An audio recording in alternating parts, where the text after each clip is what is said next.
Tell us who you are, what your film is, and what inspired you to do your film. My name is Milo Straghalis, and I made Spirit of the Game.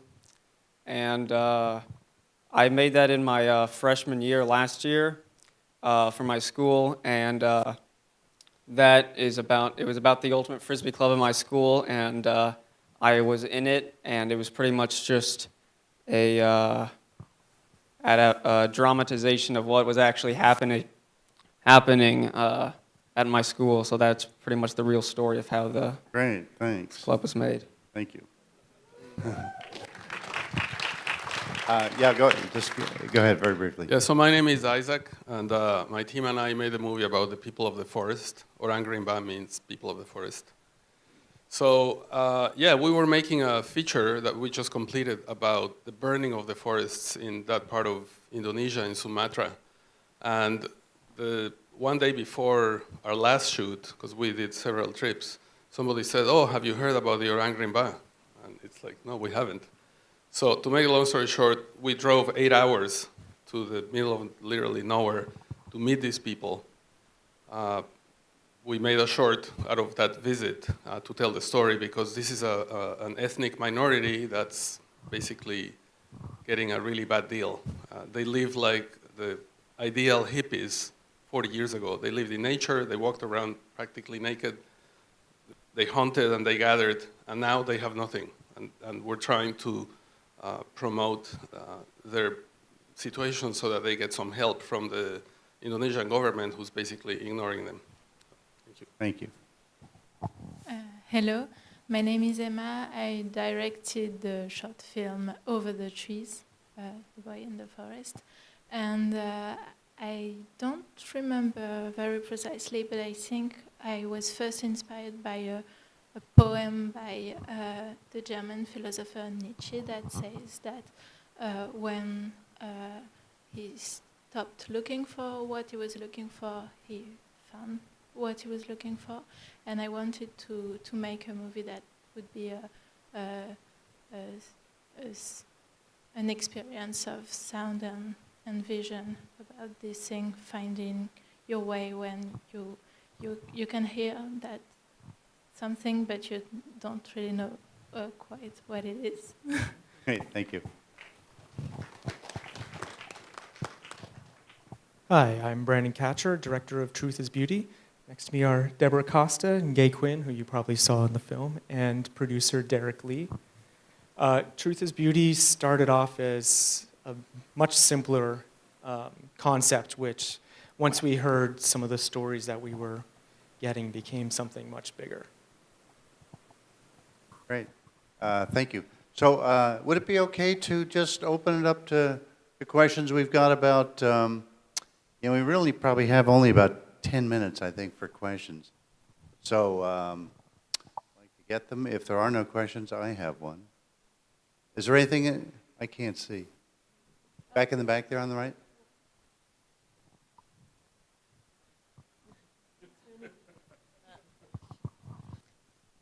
My son and I were having a debate about the sculpture Truth is Beauty.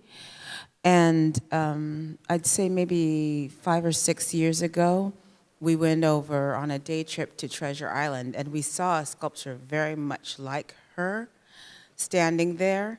And was that her?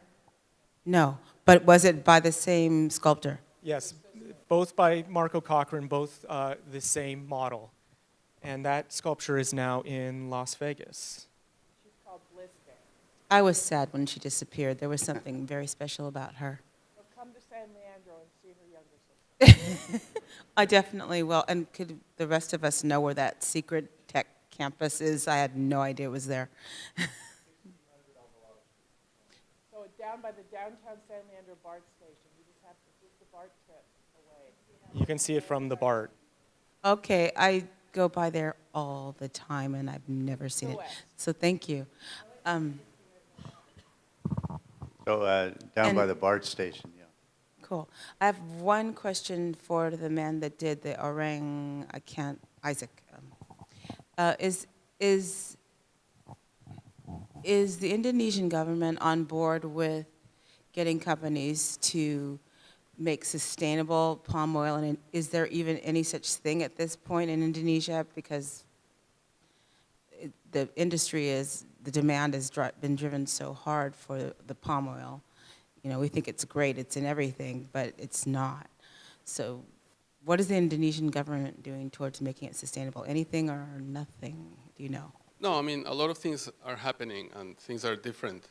And there is now a certification process for sustainable palm oil producers and so on. But the reason why we made this short is because these people are the original inhabitants of all that huge land of forest in that province of Jambi and also the province of Riau. And somehow, for different reasons, they were left out of the equation altogether.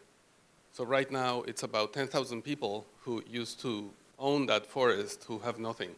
So it really goes well beyond the issue of oil palm plantations. This is really about a group that's being treated really unfairly, and that's just starting to change.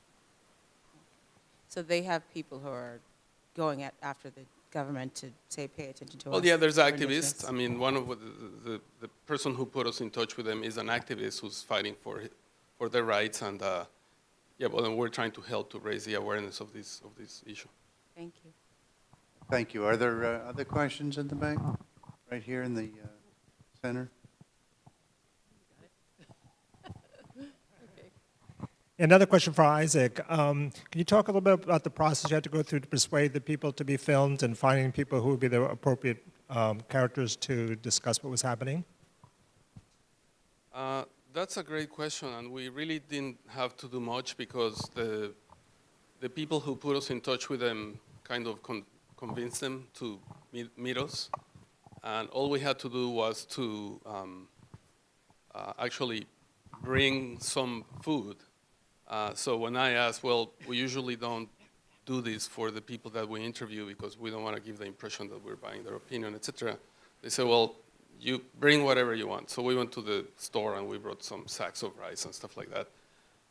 But yeah, they speak Rimba language, which is an ancient Malay dialect. It's not even Indonesian, so we had to communicate with them through 2 translators, so that was kind of interesting. But other than that, we shot that in 3 hours. Yeah, it was a very rushed, unplanned experience, and yeah, we made a little short out of them, and it worked out. I think they felt that we were on their side, and we were, and yeah, it just happened. Peter, there's one guy here. Sorry? Hello, my name is Terrence, and I actually am a native of North Carolina, and I've been in the Bay Area a year now, and I had the chance to see the statue, and I really didn't know the meaning behind it until I moved here, because I actually stayed really close to the San Leandro BART. So I was so amazed at how beautiful it was because, you know, being a native from the South, you don't usually see statues that big. You just usually see buildings. But to really see, like, I just want to say I really appreciate the message behind it because I know a lot of people who are rape victims, and rape awareness is very important. And it's especially empowering to see the message behind it because I'm the only boy, you know, out of 3 sisters. And, you know, I had sisters to experience that. And so now when they travel here to California, I'm definitely going to take pictures by the statue. Awesome. Thank you. Are there any other questions? Right here? In the front. Oh. Hi, a quick question from Milo. I really love the dialogue in your film. I thought that was really great, and I wonder what the process you used to come up with that. Was it completely scripted? Was it improvised? Okay, so I originally did have to write a script because it was for my school project, and they asked for like scripts, so then I did turn it in, and then on the first day that we went out to shoot, I actually forgot the script at my house, and I just wanted to film it. So then me and my friend Martin, who's right there, he was the other character. We just kind of improvised it, and then we actually just did that for the rest of the film. So most of it was just improvised, and I guess it worked. Yes. We have one more. Yes. Well, I think we did before. We did a couple takes of, and each take was like fairly different, and I think it did add to the realism of the characters, and I did write a script for the a film I just made also for school, and we kind of did the same process, but I think having like a rough idea and then just kind of going off that does help, but obviously you can't just do that for like a big film, so it's, yeah. Thank you. I think there's a question right up here. Yeah, this is a question for Emma. And I was just struck by the curating or the sequence of the festival that your film came right after the people of the forest. And that in the case of your film, these people who seem to be like the last survivors on Earth after some apocalyptic moment, their meaning was derived from actually sawing down the forest, which I was just wondering how that resonated for you to see your film after this, the film that was really about kind of decimation of people's native habitats and their whole way of life, and how that resonated one way or the other for you. I agree, it totally resonates, and since I've made my film, I saw different documentaries about the characters, this kind of characters living on the edge of the industrialized world, and I think it wasn't really conscious at first when I wrote it, but probably I was influenced by the knowledge that some people in our modern world, they live on the edge.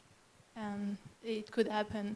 The other documentary I'm thinking about was shot in Russia, so it can resonate with different things. Or even in Sao Paulo, the island poet, right? Right. But it was. I just felt. What do I want to ask? I guess. So. Because they derive so much meaning, and it was actually, I was surprised to see a woman leading as if it were a spiritual task to slay the forest, and the forest suddenly had become this kind of overpowering ogre that was going to grow back overnight. I was intrigued by that, and what even as the boy, of course, wants to become the forest.